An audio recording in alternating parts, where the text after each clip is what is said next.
They're gonna hand you down now that short-handled shovel and direct. Alrighty, well, I'm Don Collins, and I'm here supporting Proposition I, which I strongly support.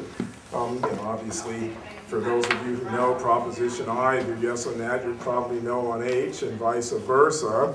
Proposition I is a policy measure, a policy declaration, and it holds essentially that if we double the use of an athletic field and a children's playground or walking trail, we have an environmental impact report, and the Rec Park Commission has voted to approve the project.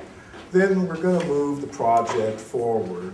It's not going to be subject to years and years of retroactive devices to stop it. It's a policy declaration, but it's a very good policy declaration. We want children and adults in our concrete city to be able to get out to fields, playgrounds, athletic fields, walking trails, etc. I'm a commissioner of athletics. I've got 17 high schools, 21 middle schools. I am dropping a whole lot of kids on athletic fields each day. I mean, we're joining thousands of after-school kids, and quite frankly, for most of my 13-year tenure, we just have not had the fields to accommodate. Our school district doesn't have many. We have 6 fields. So we're heavily Rec Park dependent, and without them we're in trouble. And quite frankly, for most of my tenure, our seasons would just run months behind schedule because the kids would go out to a field, it would be shut down, they just couldn't play. And that has an academic impact. You're pulling kids from school, nothing's happening. So we were very happy with 2 things. First, that the Mayor and Board of Supervisors brought Prop I forward. Second, that Rec Park, even before Prop I, started working on improving the fields.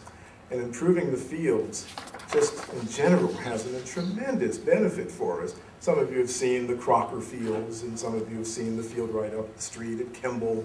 And when they improve these fields, well, not only do I get increased facilities access and a good turf surface, which we get when they put in synthetic turf fields, we gain another benefit, which is now with the certainty, the schedule's ending on time, the kids getting to play when they actually go to the field, I was able to expand. I'm able to add girls flag football, expand girls middle school soccer.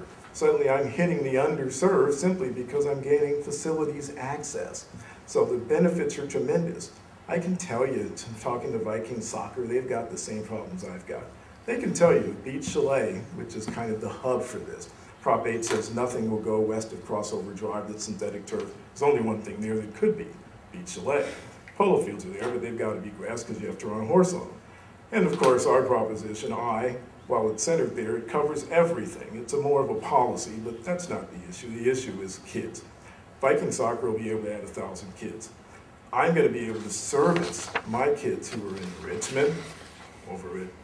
There's the Presidio, Roosevelt, which is a little up from the Richmond, Marina Middle School, Lilienthal. Right now they have to go way across town to get most of their games in. Now they'll have something for them in their area, and we'll be able to add thousands of users. But it's better than that. It's a good city policy. Remember, we said you have to have an environmental impact review, double the use, and have the Rec Park Commission.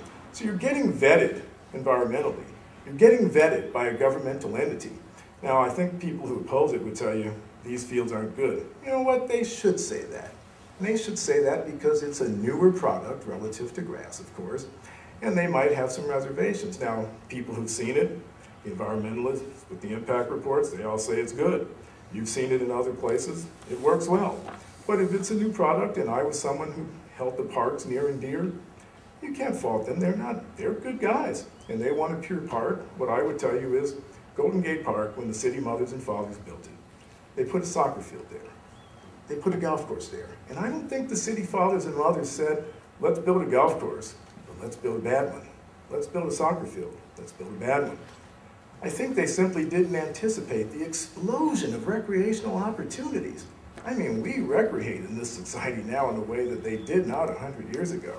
And that's what tore up Beach Chalet and tore up some of the other fields. And some of the grass fields are just so torn up that you just had to do something to make them usable for the kids. Yeah, 5 minutes so that we can have one.